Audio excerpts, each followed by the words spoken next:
Welcome everybody to the Dev and Bob Show. As always, I'm Dev and I'm joined by Bob. What's up, Bob? What? Am I taking crazy pills? What is this world coming to? Devin is doing the intro, and It's I am Bizarro Bob. World. It is. So Dogs and cats laying together, mass hysteria. I mean, absolutely. What in the world are we going to do? Anyways, so this is the Dev and Bob Show, as Devin just said, and I am Bob, and that's Devin. I feel like I just wanted to do a double intro. Yeah, you got really upset that I did the intro. You just had to take it back from me. It hurts me on the inside, Devin. It makes all that I am hurt and yearn to do it again. No, I'm keeping this one. This one's mine. That's fair. All right. So, if you're new to the show, this is the part of the show that we talk about a special guest that we have.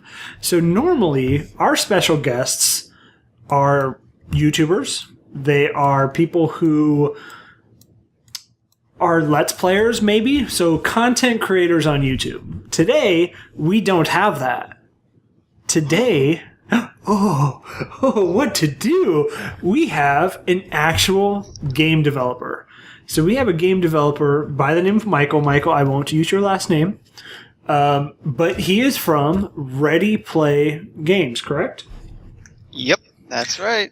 So, Michael, welcome to the show. This is the part of the show that I want you to tell the people who you are. What makes Michael Michael? And what your game is about. So this is where you get free advertising. Okay. Well, hi everybody. Thanks for having me. I appreciate it. I am Michael, and I made. Well, you could sum me up as a nerd. Oh no. We don't have those on this show ever. Yeah, but you'll see how nerdy I am when you get to my game. I made a game about computer hacking.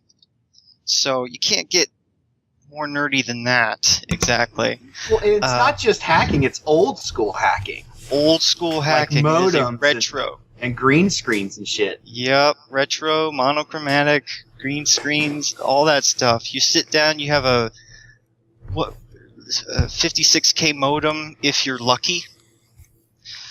And, we measure everything in megahertz instead of gigahertz and everything like that. So the game is basically you just have you and a terminal and go. You take on jobs of, let's say you need to replace some files. Someone wants to sabotage their enemies. So you are given some files, and then you have to break into someone else's computer with a little puzzle game to gain access. And make sure that you delete your logs, otherwise they'll trace you.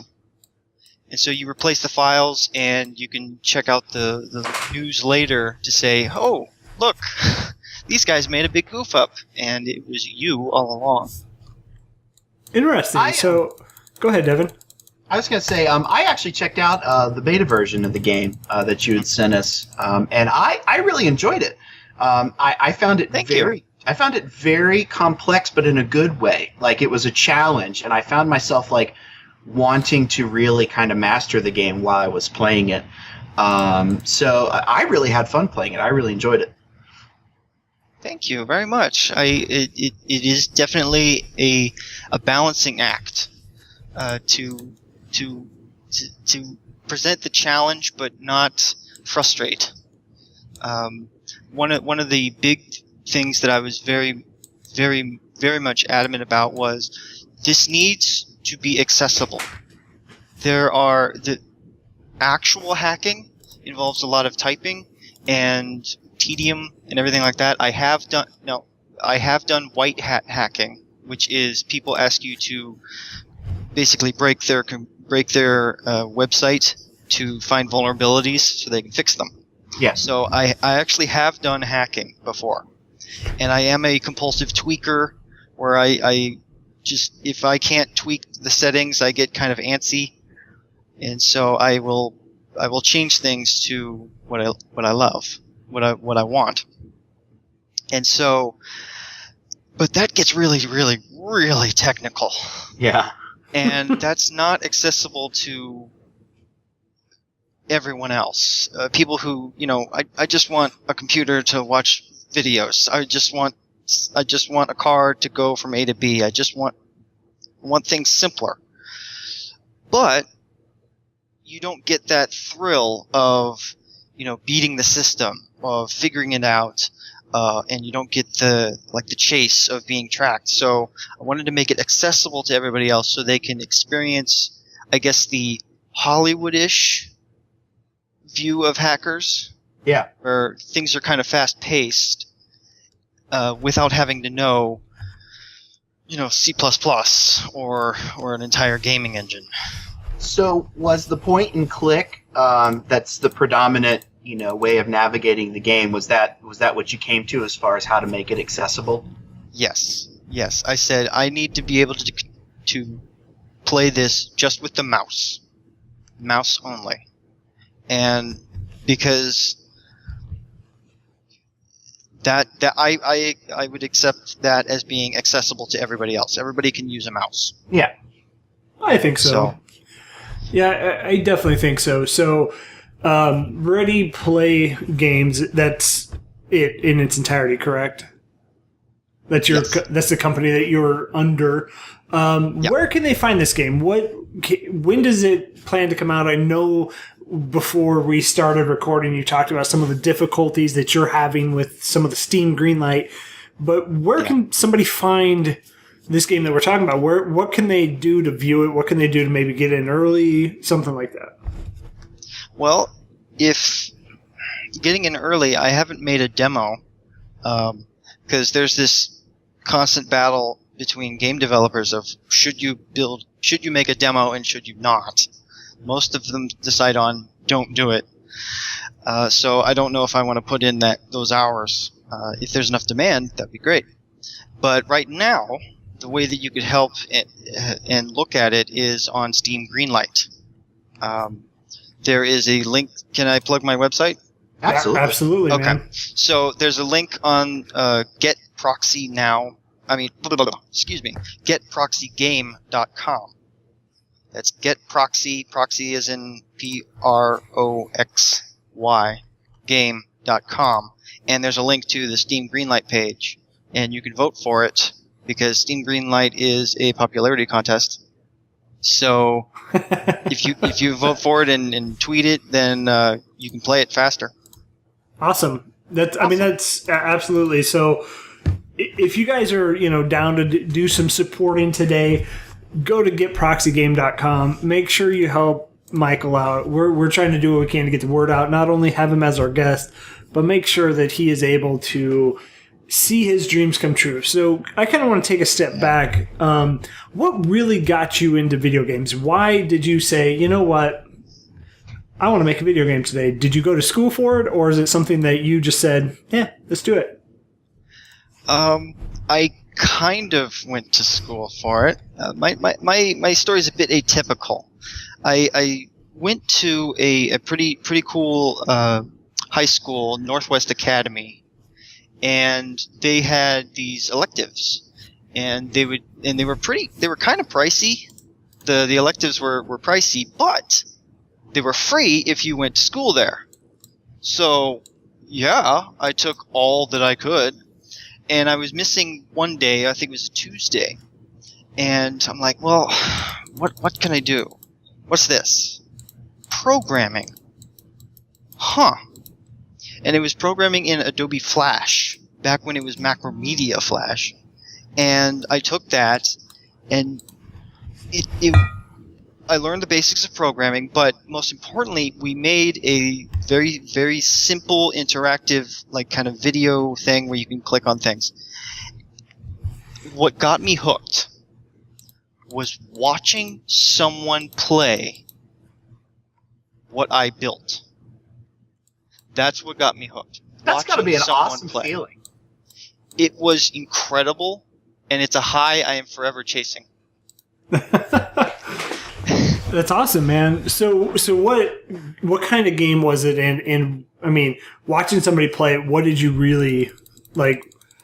What did you feel? I mean, obviously, you just said it was a high that you won't get again. I get it. I keep getting it every time I see someone play. That's why if you want to know, if for everybody out there, if you have a Wii U, get Mario Maker. Then go on to Twitch or YouTube and find people who are playing Mario Maker and saying, playing viewer levels. You will be able to feel what that's about. I'm sorry to plug a different game, but that it really is amazing to see someone play through your levels, because they will find things that you'd never imagined, and it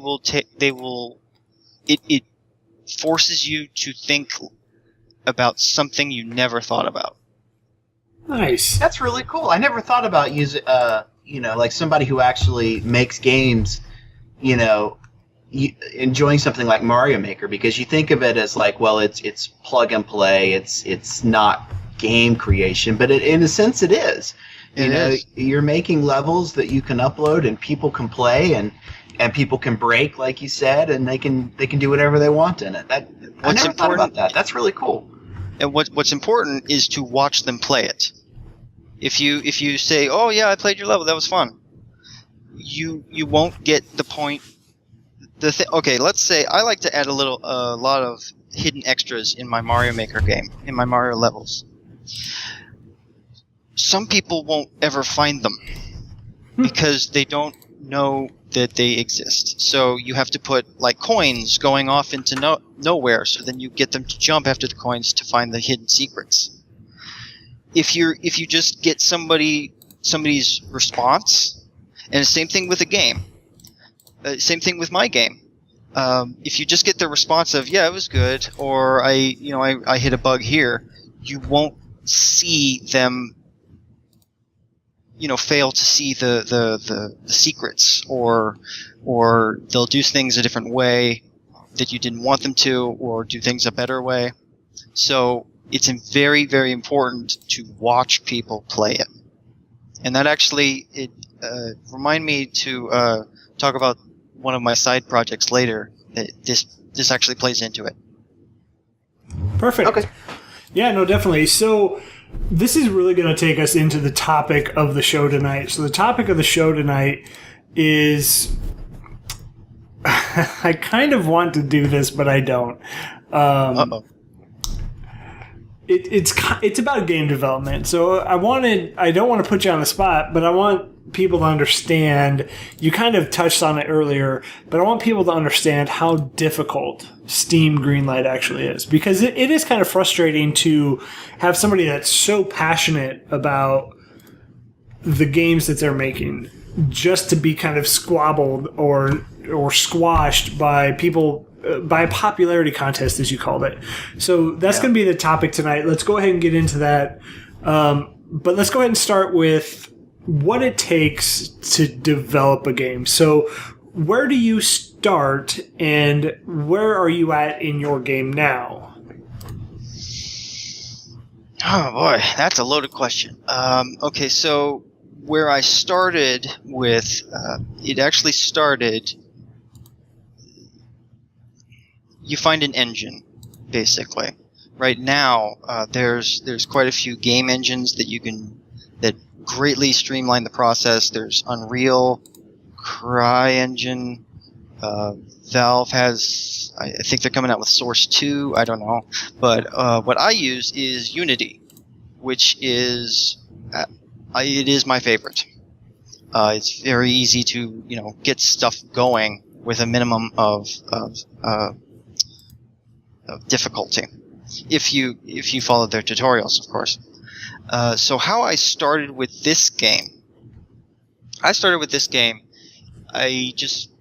was just like, okay, just kind of bored one day, and I said, hey, I bet you I can make, this little thing. It actually started out as inspired by have you played Deus Ex Human Revolution? I played the latest one that came out for 360. I haven't played the newest one. Okay, then yeah, that's Human Revolution. In that has a hacking minigame. That's where I saw it.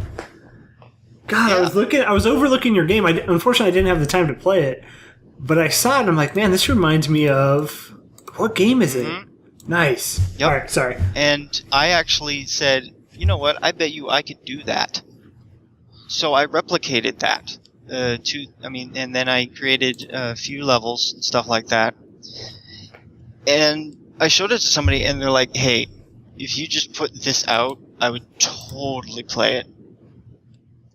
Okay. So I kept going, and then, I didn't want to really get a nice letter from a lawyer, so I greatly changed the process, and it now resembles. It was actually inspired by electrical engineering diagrams. So I call it the electrical grid. Interesting. So you're still the main puzzle is, if you have not played Human Revolution, you capture pieces, or you decrypt pieces of the password, and once you have assembled all the pieces, you can now log into the computer. There are ways that I've added quite a few add-ons and such, like. I believe I'm going off topic, but there's ways to inject garbage data into the stream so the computer can't tell that you're actually bypassing it. And there's pitfalls that you can fall into, and there's not really one way to solve the puzzle. There's always, I know that there's always one way, but usually there's at least like two or three. It's up to you and what you feel is most efficient. So it's a little. I think that was pretty cool. So it's pretty awesome. Distinct from that. That's pretty awesome. Sorry? No, that's pretty awesome, man. It's always been one of those things. I wish I could, so to say, but I've never been one to be. So I'm okay at content creating, and I say okay loosely. But other than that, I mean, my limit is very small in what I can actually do. So, I have you ever had any experience, Michael, with those pay what you want for video game creating lessons? I seem to see advertisements like on Kotaku and stuff like that for those. Do you have any experience with those? Pay as you want? Yeah, like they'll run a sale. It's, I don't know, the website, but like you can get a set of game creation lessons for, they'll go on sale and you pay what you want to pay. If you want to pay $1, you pay $1 or whatever. I was wondering, for somebody that is interested in making games, and maybe you might not have anything, to say on this, but would that be a good way to start, or where is a good starting point for somebody who is interested in this? I would say no, not to start. To start, go through. I'm just going to use Unity as an example because that's what I used. I have used Source, Unreal, a little bit of CryEngine. I've used them all. But I'm using Unity because it's my favorite, and it's what I'm working in right now. To start, go through their tutorials. If an engine doesn't have good tutorials, it's not a good engine. It doesn't matter how powerful they can push it. If it doesn't have good tutorials, it's not good to start. So it's not a good engine to start. So start with those. You're saying like if somebody downloads Unity. And I believe Unity is a free download, is it not? Yeah, it is. Yeah, so if you download Unity, it's a tutorial already with it that kind of gives you the bare minimum basics of it, correct? Well, on their website, they have a lot of things, and they have just, start here. That's the best thing that you can ever see when you're completely new, is the words start here. And so there's a link that says start here, and they go through a little tutorial. And then you can just kind of go through all the beginner stuff. They teach you C#, which is what Unity uses, although it also uses JavaScript. I came into this. I've been programming for about 16 years. Started in Flash, JavaScript, C++, I can name a whole bunch of them. So I would recommend going through all of those tutorials. That would be absolute start. And then once you've gotten through those, you're like, okay, now I'm ready to actually start something.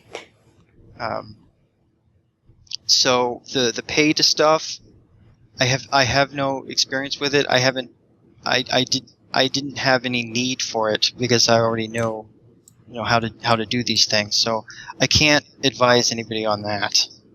But I would recommend going through the free stuff first. Well, that's awesome. I didn't even know that was an option. That's really cool to know. Actually, I'm going to do you one better. There is something even better. Here's one of the... If you go through a tutorial, you will notice that everything happens perfectly. Right? Yeah. If you do anything like by the book, it happens perfectly. Well, guess what? That's not game development. Nothing happens perfectly.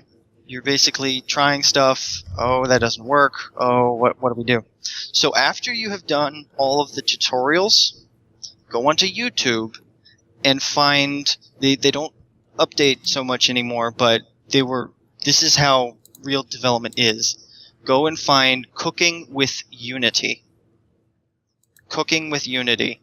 That is a real developer, and they basically say, okay, I want to do this. I don't know how I'm going to do it, so we're just going to trudge through and test and fail and look at things, and that is extremely valuable. They have enormous amount of enormous amount of videos. So I would just pick one that you kind of like. I actually went through all of them. Nice. But that will teach you a lot more than the actual tutorials. But start with the tutorials because you need to know how to use the engine. So we're getting kind of to the end of this, and before we go down too far, let me ask you where. So let's go into the Steam Greenlight process. We never talked about that. I'm sorry. Yeah, no problem. So let's go into that process just a little bit before we go too far. Okay. So yeah, go ahead. So you are currently on Steam Greenlight. What does that mean? What does that do for you? Why are you doing it? Etc. Well, Steam is the biggest distribution network on the planet. So if you want to get your game out, it's a good place. It's not the only place. I know. There's probably some people screaming at me, "Oh no, good old games!" But I decided on Steam. The problem is, and it's a good problem for Valve because they don't have to do anything. They no longer vet their games. If you submit a game to Valve, they won't be able to do anything because it's all in the hands of the people. And that sounds good in theory, where people say, "Oh, I like that. I think that would be a good thing to play. I would buy that, and I will vote yes for it."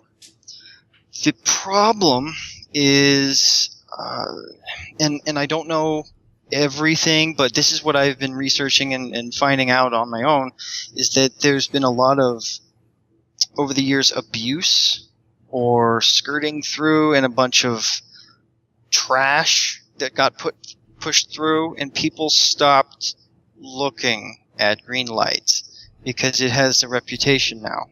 So, but that's the only way to get in without a publisher.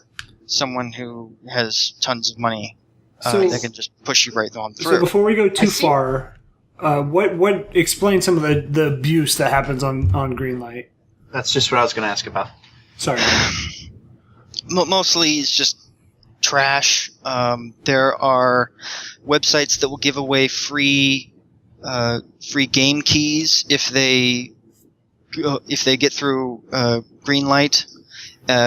And so developers have just said, okay, I will give away 10,000 keys. And so people will vote for it, not because it's a good game, but because they just want something for free. I'm not saying that giving away Steam keys is a bad idea. I'm just saying that this is what has happened. People were giving away way too much. And so so I would not consider, okay, maybe not abuse, but it's not good. It's not a good reputation. Absolutely. I seem to remember there being an issue with asset flipping, like Unity asset flip. Can you maybe expound on that a little bit?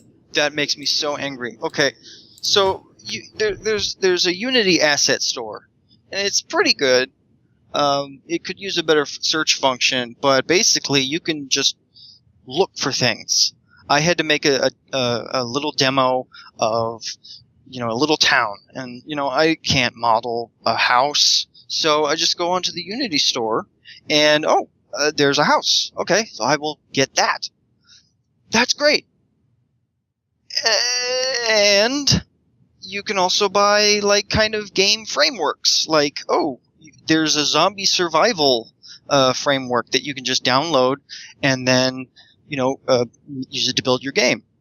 The asset flipping comes into, you download that, then immediately publish to Steam, and don't do anything. So what you're supposed to do with it is take that bare bones framework and build on top of it, animate over top of it, change.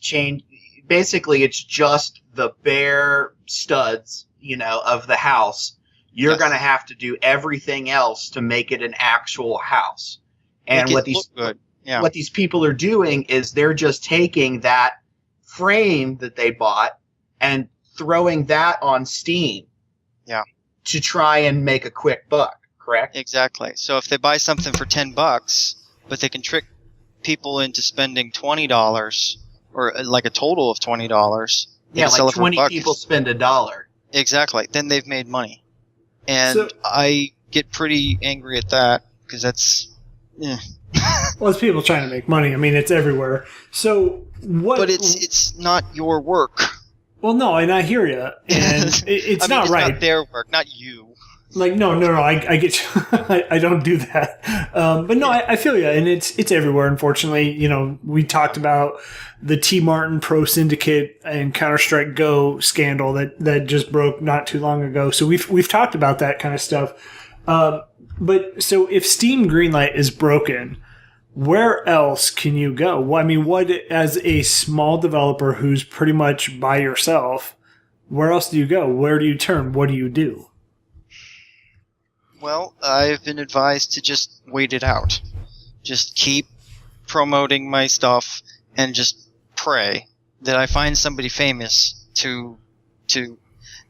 that's again, it comes back to the first thing of the only thing that everybody can agree on is you need to be famous. You need to have a big following or find someone who is. So either and this is the frustrating part of game development, small game development. I'm the one doing all of the social media. I am the one doing all of the networking. I'm writing the emails. I'm doing all of that work, and I'm not making the game. Right. So that's pretty difficult to do.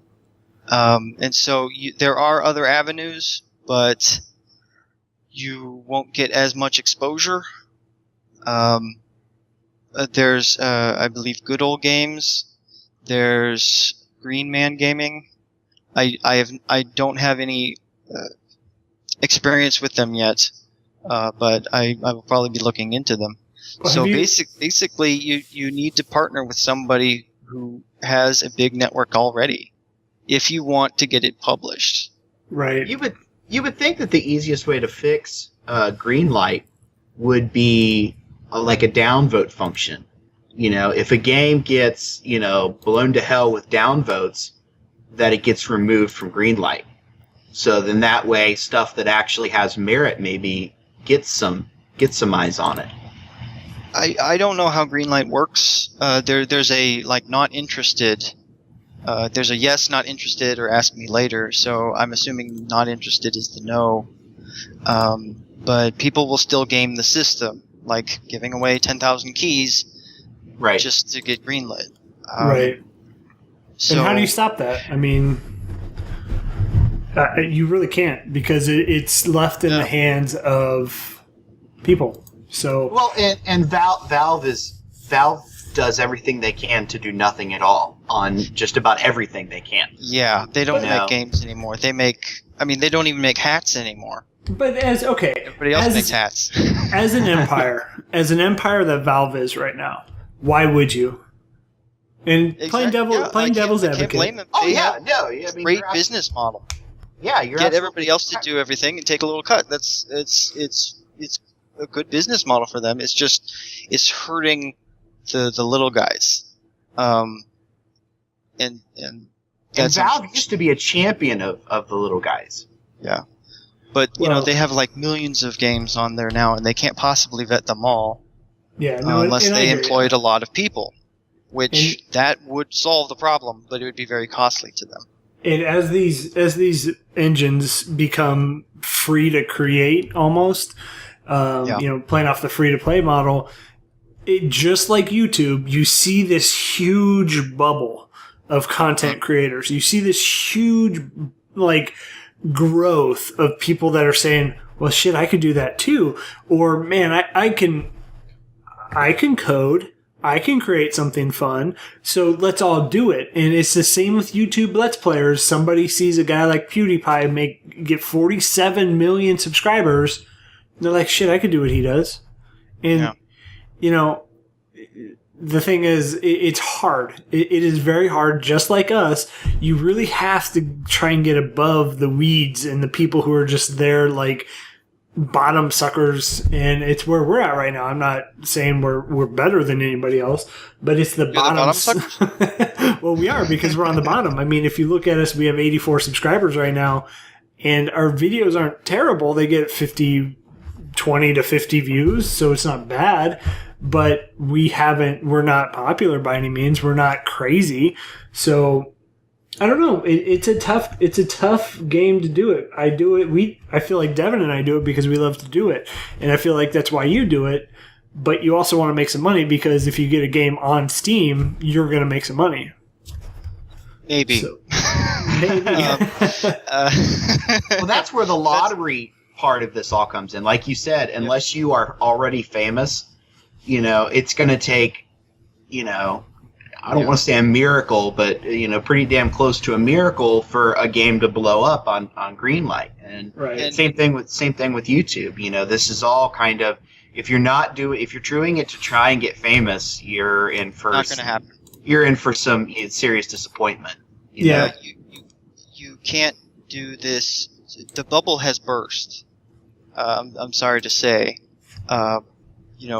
One man show or one woman show they don't have instant success anymore. We've kind of, the world has gotten used to them, so it's not a novelty anymore. So they can't blow up. Well, and I can say the last one you gotta do it because you like it, and don't quit your day job. Yes. I'm sorry. I'm real sorry to everybody out there, but yes, the advice is do not quit your day job. Well, that's great advice. And that's the same advice for anybody at our level of YouTube. Don't quit your day job because you think you're going to get famous, and devote everything. It takes a long time. It takes a lot of hard work, and it takes a lot. Devin and I, in the middle of summer, we are getting slammed, and we're not able to put out all the content that we want to put out because we have a family, we have kids, we have jobs, we have whatever that comes along with, summer tasks that just prevent us from doing it. Yeah. And so although I do want to bring this up, and I'm glad I remembered it, but there is one thing you can do, and I'm just going to use myself as an example, but you have to make sure that you provide value first.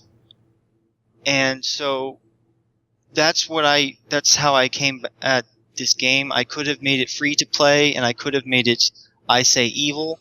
I could have made it so you had to like pay protection money. I know all of the freemium ways to scam people out of money, and I decided not to do that because that's not providing value. In the marketing side, I didn't really like going out and talking to all these people, so I'm like, okay, I need to provide value. So here's what I did. When I was marketing it, marketing proxy. I should probably say the game name more. When I was marketing Proxy, Ultimate Hacker, I found that it was extremely difficult to get people to actually play my game on a stream. People were not really willing to stream my game because, again, going back to the very beginning, that is the most valuable information you will ever get as a game developer, is to watch people play your game. And the internet is a miracle in that it lets that happen. So what I did is I started streaming. I started just kind of saying, hey, you know what? I would go into game dev forums and everything, and hey, you know what? I will stream your game. It doesn't matter what process it's in, how finished it is. I will stream it as just a regular player, and you can see the feedback. And so I'm providing value first, and Right. that's what you need to do first. If you want to get famous, that's not a reason to stream. It's not a reason to do a let's play. It's not a reason to get into game development. It's to provide a value first. That is my first and paramount value, or not value. First and paramount mission as a business. Provide more value than you take in. Yep, awesome. And I like that. That's great advice for everybody. Provide the more value. But that's going to do it for our show tonight. I do want to say thank you, Michael, from Ready Play Games, otherwise smartly acronymed as RPG, if y'all didn't get that. Yeah, thanks for being on the show. It's great to have game developers, somebody that has a little bit of the insight of the things that we play. So, Yes, it's and, awesome. and make sure you go check out Proxy on Steam Greenlight. And Yes, upvote it. Proxy, Ultimate Like Hacker. it, love it, subscribe to it. I don't know. Do some stuff with it. So good luck to you, Michael, Thank you. in your future endeavors. And I really hope that we can get this game past Greenlight. I hope we can provide some sort of value to you. But I think that's going to do it for us. Anything else you want to bring up, Devin? Nope, I'm good. Nope, I'm good. So All right. be sure to Thanks check for out having Michael's me. stuff. Appreciate it. Yep, man, awesome. Awesome. And so that's going to do it. And everybody have a good rest of your night. Hey everybody, this is Devin. And this is Bob. We want to thank you for watching the video. If you like what you watch, make sure that you like the video and subscribe to the channel as well. Be sure to check out some of our other videos that are appearing on your screen as we speak.